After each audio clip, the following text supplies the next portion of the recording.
amalkan dalam setiap perjalanan umat Nabi sallallahu alaihi wasallam.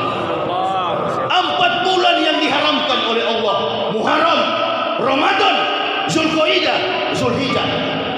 Di sini persoalannya ketika Ismail ditanyakan oleh abahnya, oleh abunya, oleh abinya, oleh bapaknya, "Ya bunaya, ini asrafil manami ani asbauka panzur masataru." Ancaman secara psikologis berkecamuk di dalam dada seorang anak remaja. Tetapi dengan kesadaran tinggi, ketaatan, keikhlasan kepada Allah Subhanahu wa taala, Ismail merespon dengan cepat, "Ya aba tif'al matumar satajiduni insyaallah minasabirin."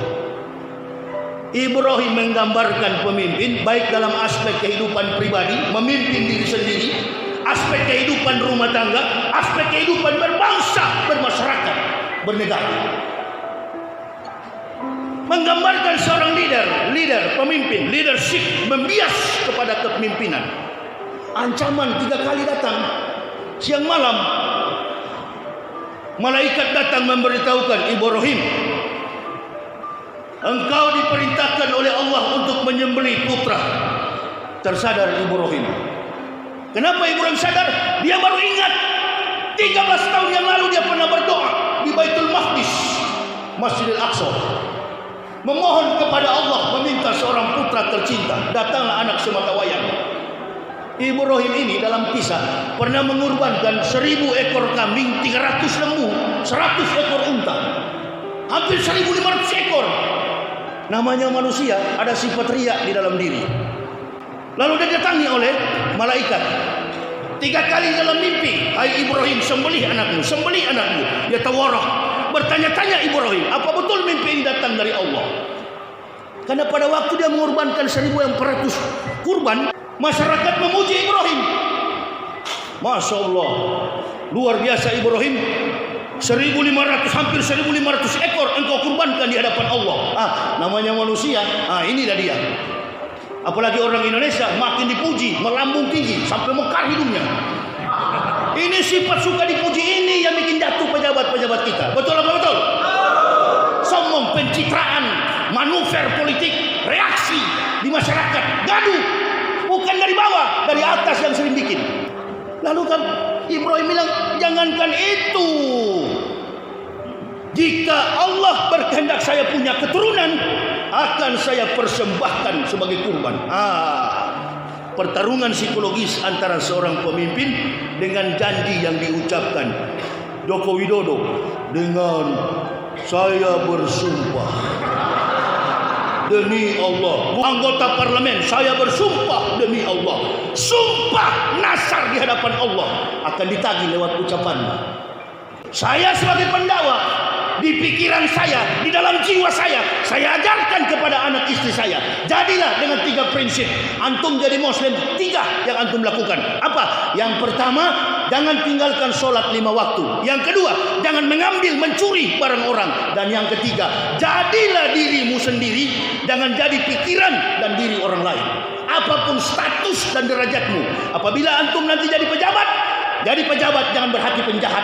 Apabila antum jadi penjahat, jadilah penjahat sejati, jangan berhati pejabat. Susahnya kita ini pejabat hati penjahat, penjahat hati pejabat. Pura-pura pakai salam Islam, nama di KTP nama Islam, innalillahi, ujung-ujungnya PKI. Barang sudah baik-baik mau diperas oleh tukang-tukang peras. Sasaran empuk dalam sebuah sistem bernegara. Kenapa?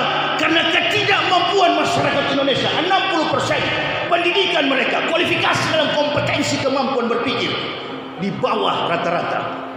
Dikunyah habis oleh para politikus jahanam. Dikunyah habis. Bahkan mohon maaf, partai Islam pun seolah-olah tidak ada siksa untuk bermain secara kompetensi di dalam kemampuan berpolitik. Disiksa oleh komunis. Berdiri seorang pemimpin, apabila ada komunis, saya gigit. Kenapa tidak gigit sekarang? Janji-janji inilah yang membuat pemimpin itu tertekan secara psikologis. Ibrahim pun begitu. Ditagih oleh Allah, mana janjimu Ibrahim? Tapi Ibrahim ini orang yang beriman, beda dengan Pak Jokowi. Beda, kualifikasinya beda. Klasifikasi dalam konteks keimanannya beda. Ibrahim Abu Anbiya, bapak dari semua nabi. Rasulullah Sayyidul Anbiya. Komparasi, kemampuan, relevansi yang kuat antara proses sejarah yang membenarkan ketauhidan itu dari ajaran Ibrahim. Qul innani hadani Rabbi ila siratin mustaqim dinan qiyamah millata Ibrahim hanifah wa ma kana minal musyrikin. Qul inna sholati wa nusuki wa mahyaya wa mamati lillahi rabbil alamin. Itu diletakkan dalam pengakuan kita ketika takbir Allahu Akbar. Sesungguhnya solat hidup dan matiku, ibadahku hidup dan matiku adalah untuk Allah Tuhan semesta alam. Kalau Ibrahim kan jujur. Il sini il. Ya bah, duduk di depan. Duduk, diam-diam. Ada apa bah? Udah duduk aja. Abah mau kasih tahu. 3 kali abah mimpi, abah diperintahkan untuk menyembelih leher antum. Dengan respon yang cepat, Ismail berkata, lakukan wahai ayahku. Sesungguhnya engkau akan mendapatiku seorang insya Allah tergolong orang-orang yang sabar. Makanya Ismail katakan, wahai ayahku, lakukan dengan cepat. Segera lakukan secara rapid test, swab test. Lakukan dengan cepat, rapid test. Yang di rapid test adalah secara diagnosa Corona dan COVID-19. Tidak pernah merapid test kejiwaan bangsa kita yang sedang sakit jiwa ini. Sudah baik-baik ada Pancasila, diroba-roba. Ini sakit jiwa semua ini. Betul apa betul? Itu yang perlu di rapid test. Diukur IQ mereka, diukur lobus parietal mereka, lapisan otak besar, gray matter. Periksa otak mereka, betul nggak punya kompetensi? Persoalannya pemimpin kita ini amatiran. Soekarno dikenal karena orator, Susilo Bambang Yudhoyono dikenal karena orator, Soeharto dikenal karena strategi. Nggak tahulah kalian dua itu dikenal oleh apa legasinya? Karena punya kemampuan membaca jejak politik di masyarakat, ketentraman dalam situasi kondusifism dibangun oleh speaking public, oleh kemampuan seorang leader berbicara. Lihatlah Ibrahim. Ya bunaya, ini asrafil manam, ani asbauka pansur masataro. Aku akan menyembelih engkau. Begini, ada dalam Islam kulil haq walau kana murun. Katakan sesuatu walaupun pahit. Jangan di depan publik. Maksudnya begini, Pak Jokowi Ibrahim, menteri-menteri Ismail. Nah ini kita jangan juga saling benci-benci terus. Mau tidak mau, entah dimenangkan atau menang, Pak Jokowi sudah terbukti adalah presiden kita. Amin ya robbal. Cuman saya kan memang berat pada ilmu teologis. Bukan berarti bahwa kami sebagai ustadz nggak paham ilmu politik. Insya Allah lebih piawai, lebih kaliber, lebih cakep dan lebih tajam untuk menilai situasi politik. Jangan membaca politik setelah terjadi, membaca politik sebelum terjadi. Memang kalau sudah syarat dengan dosa, penyakit, sudah syarat dengan dosa, penyakit banyak, apalagi takut mati. Hubud dunia, roh suhuli khoti'ah. Cinta kepada dunia, akar dari segala dosa.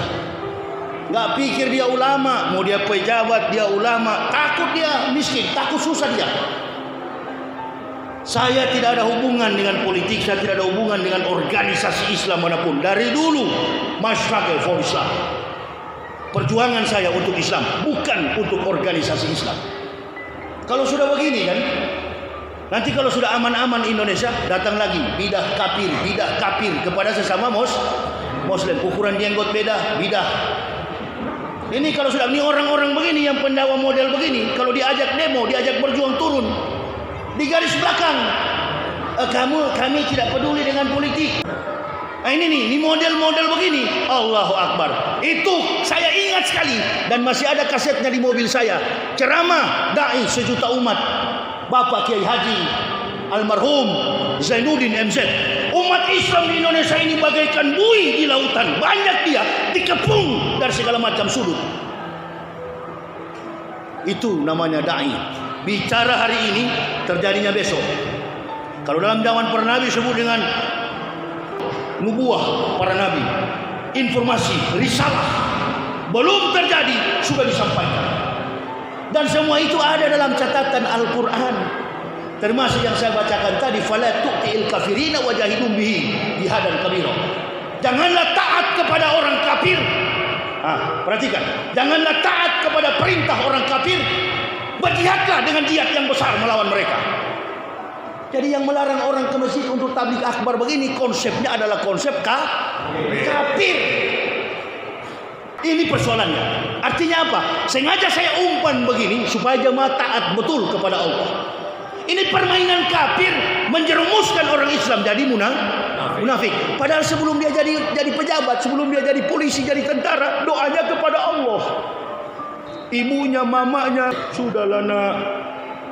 Pak Jokowi ini kan memang dari figur kepribadiannya, dia tidak ambisi orang wong deso kemudian jadi presiden. Itu keberkahan. Akui, jangan tidak diakui. Bermain kita secara benar. Lidah kita ini jangan menyalahkan orang hanya satu sisi, kemudian sisi yang baik tidak kita akui. Ibunya berdoa, saya ingat sungkem kepada ibunya di kakinya Pak Jokowi. Ibunya berdoa, Rabbana atina fid dunya hasanah. Mudah-mudahan kau nak amanah. Tapi yang di samping kiri kanan Jokowi ini nih, bajingan ini. Tokoh-tokoh senior politik, kuda-kuda tua. Dalam permainan catur kuda tua itu, apabila benteng sudah mati, maka sulit untuk memblokade, untuk melindungi sang raja. Raja jadi marah, begitu juga Ibrahim jadi marah. Pas sekali ini keadaan ini, kontekstual. Orang tidak bisa membahas itu. Yang dibahas oleh pengamat politik, yang dibahas oleh pengamat kesehatan. Oh, karena menterinya tidak becus kerja. Bukan.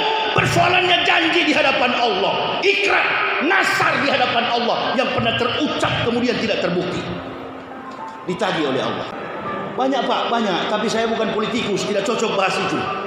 Saya mengoperasi jiwa orang, jiwa sang pemimpin. Karena Ibrahim melambangkan seorang pemimpin.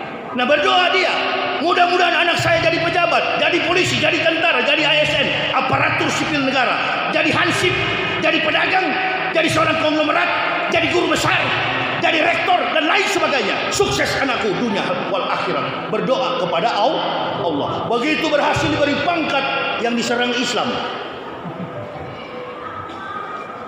Yang diserang Islam. Siapa yang mengendali? Ini kan remote. Remote ini dikendalikan oleh jari manusia. Jadi remote dikendalikan oleh remote. Tak, tuk, tak. Padahal waktu dia mau jadi pejabat, dia dilindungi, dia dirahmati, diberkahi oleh Allah lewat doa. Karena dia seorang Muslim, dia lupa itu.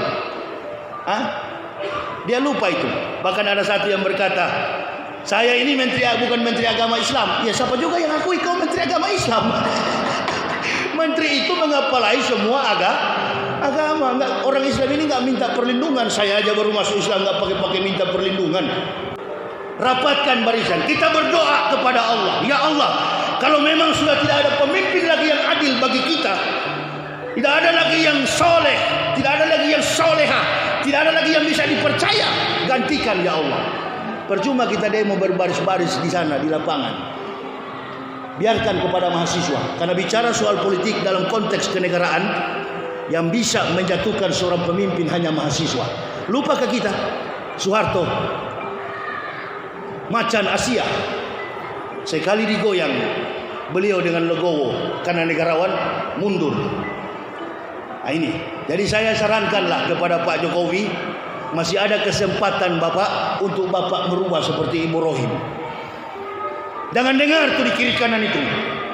Orang-orang tidak jelas ini. Jangan dengar. Dengarlah kepada suara umat. Dengarlah kepada suara. Nanti kalau sudah ribut, yang diadu domba polisi dengan masyarakat, masyarakat dengan tentara. Nah ini, dia bermain di atas. Jadi yang bikin kacau selama ini bukan masyarakat, pejabat kita yang suka melempar bola ke bawah, membiarkan masyarakat bermain bola itu tanpa aturan-aturan yang sudah ditentukan dalam falsafah, bahkan pun dalam struktur sistem yuridis yang ada di negara kita. Allah.